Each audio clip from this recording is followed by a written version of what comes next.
Yes, everyone, welcome back to the channel. Here's 5 things we learnt watching Manchester United put Leicester City to the sword last night at Old Trafford. First thing, if I had to go back and look at all the 5 things that we've done since the World Cup, I'm almost certain Rashford's in every single one of them.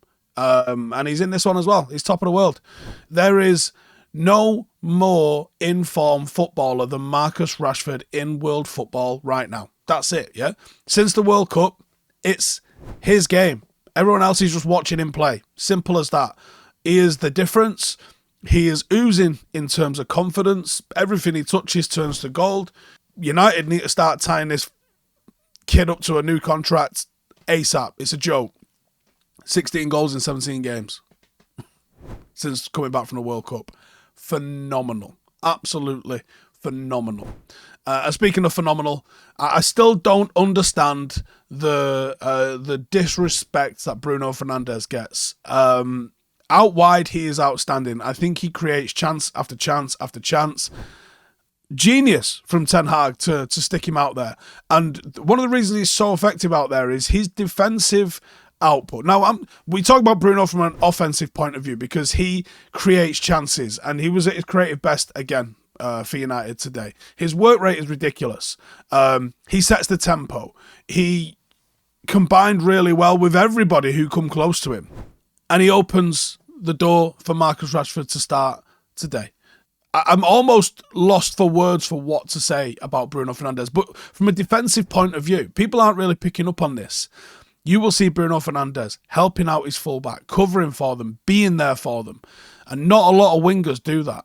Bruno has got so many good attributes that make him effective from the right-hand side. I think you might start seeing him here on a more permanent basis. Anthony's got some work to do because that is genuine competition. I don't think any of us thought of. We thought Sancho might be able to do it. Maybe Garnacho or Rashford might feature on the right-hand side. Nope. Bruno Fernandez is the one that might come and take Anthony's spot, or at least put pressure on him to make sure that he's performing. Because if he ain't going to get into this team, and that is what the manager wants. He wants people who are performing, and that's who's going to play. It's a brilliant place to be in as a manager.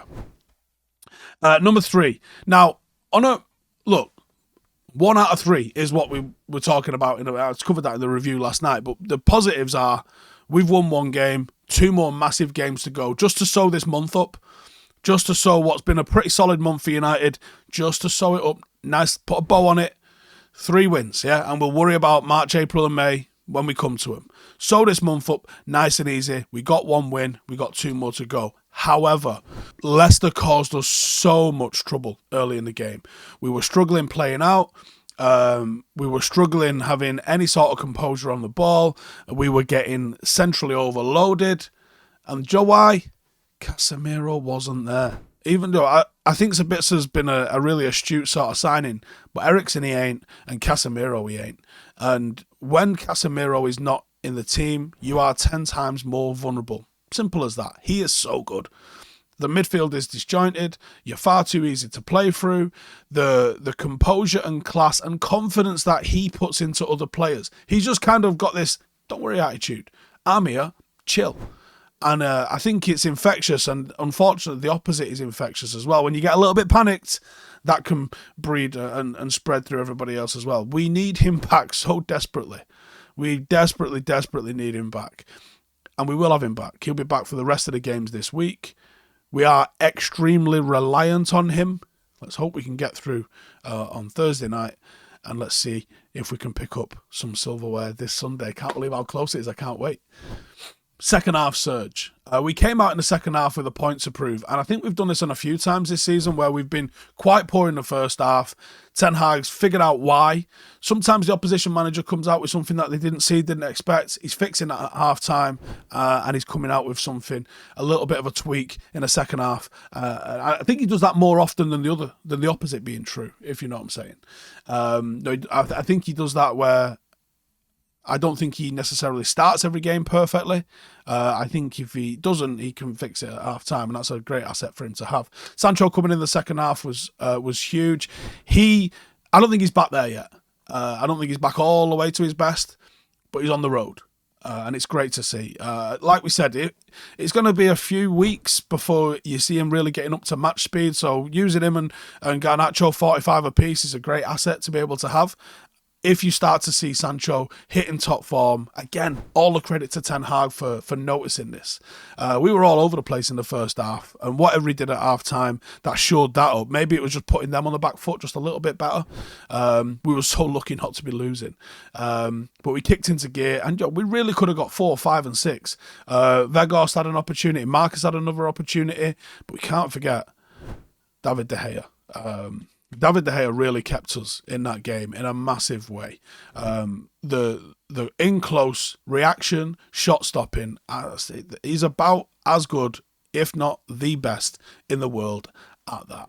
He gets a lot of criticism for the other aspects of his game, not least from myself, because I think there's areas of his game that he can improve, or as a club we can improve upon by signing somebody else to do that. But in terms of the just raw shot stopping, that's the best in the world, right there, at that one particular aspect of goalkeeping. Can we get the rest of the game into him? He looks better with his feet this season anyway. Can he improve enough with some of the other areas?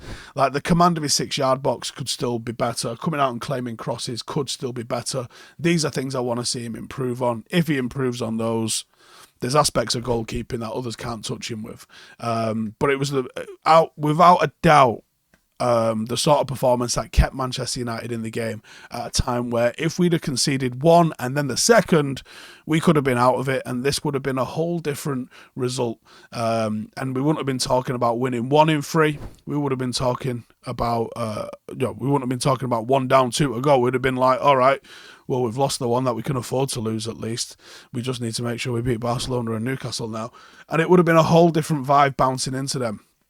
As it stands now, Newcastle have to watch Manchester United against Barcelona.